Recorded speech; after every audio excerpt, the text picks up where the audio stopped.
Welcome to Watchat, where we chat about watches and other facts of life. This is more than I can handle.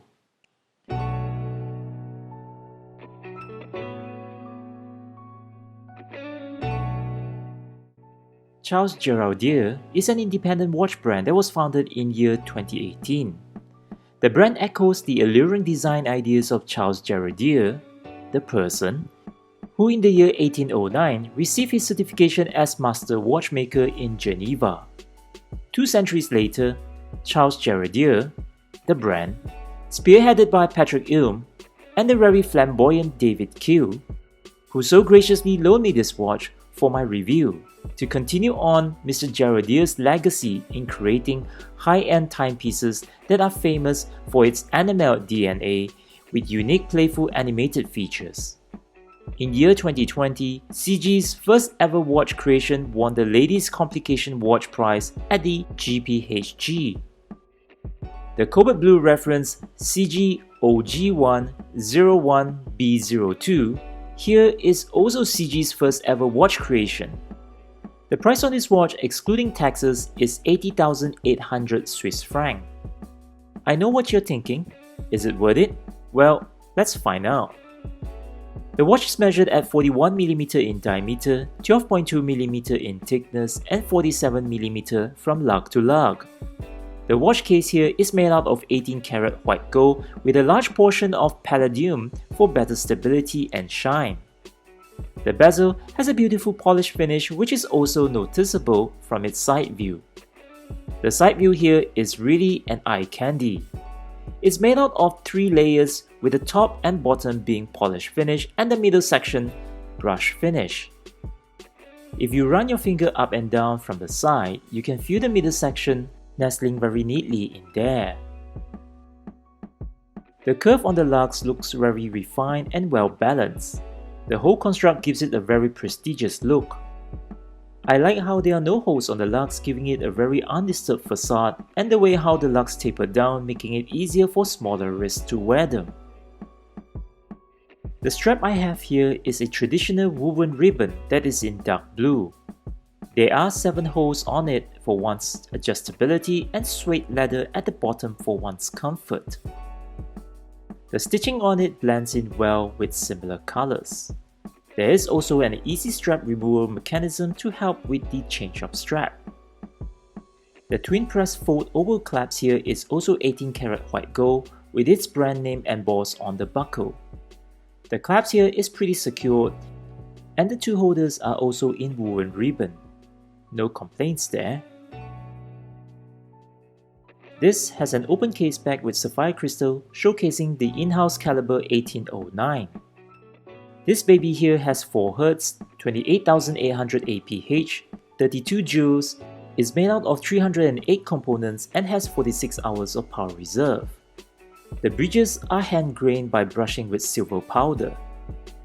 The crown here has a mushroom head design with its logo engraved on it. Unfortunately, this is not a screw-down crown, hence it only has a 30m of water resistance. Now, about the dial. I must really be honest here. When I first saw the real deal, the dial wasn't really captivating. In fact, it appeared a little dull.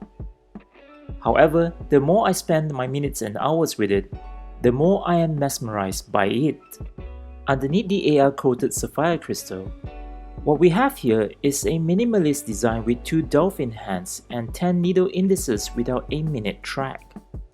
The 2 huge sub-dial at the 12 and 6 o'clock position complicates the minimalist look a little in order to showcase 3 distinctive features of Charles Girardier. First is CG's superb engineering. This is illustrated in the self-winding flying tourbillon. You heard me right, it is a self-winding flying tourbillon. One of the rare kinds. The entire tourbillon cage has only 53 components and weight equivalent to 4 postage stamps. The self-winding ring rotor here revolves around the movement, making it less noisy and less vibration. The peripheral rotor also does not obstruct the view on the tourbillon from the rear. This unique engineering also tints up the case height. The second distinctive feature of having the sub-dial is to showcase the playful animated feature. CG call this the mysterious signature, which is composed of two sets of elements representing the C and the G of the logo. The elements swirl around like a rotor and align to form the C and G monogram when the arm moves to read the time at a 45-degree angle. Well, most of the time at least. It is still cool to look at it. Whether you prefer a flowery pattern or your initials, the motif of the signature can be personalized at the client's request. The third distinctive feature of having the sub-dials is to reflect the figure 8, which is a throwback to 1809. Get it? 1809? The year Mr. Girardier received his certification as Master Watchmaker, also known as the symbol of infinity, prosperity, abundance, harmony, constant flow of energy and power. Alright. Whatever the number 8 represents to you. The frames, hands and indices are all in white gold with polished finishing. The dial is a grand feu enamel. This is done by first engraving the pattern on a round plate of solid gold. A layer of vitreous enamel will then be applied by hand, and the plate is then vitrified at 800 degrees Celsius. Once the coat has cooled down, a second layer is then applied. This goes on until all 8 layers are vitrified to perfection. A technique that requires skill and patience to ensure that the dial maintains a parallel hue, depth, and aesthetic. No wonder there is a limited run on these things. What really took my breath away is this shot here, where the brand name is located at the 3 o'clock position. They may look painted on, but they are actually applied. And they have applied it in a way that makes the brand name looks like they are floating. Notice their shadow on the dial? Beautiful indeed. So what do you think? Do you think it's worth it? Tourbillon watches are usually very costly. A tourbillon is a serious timepiece.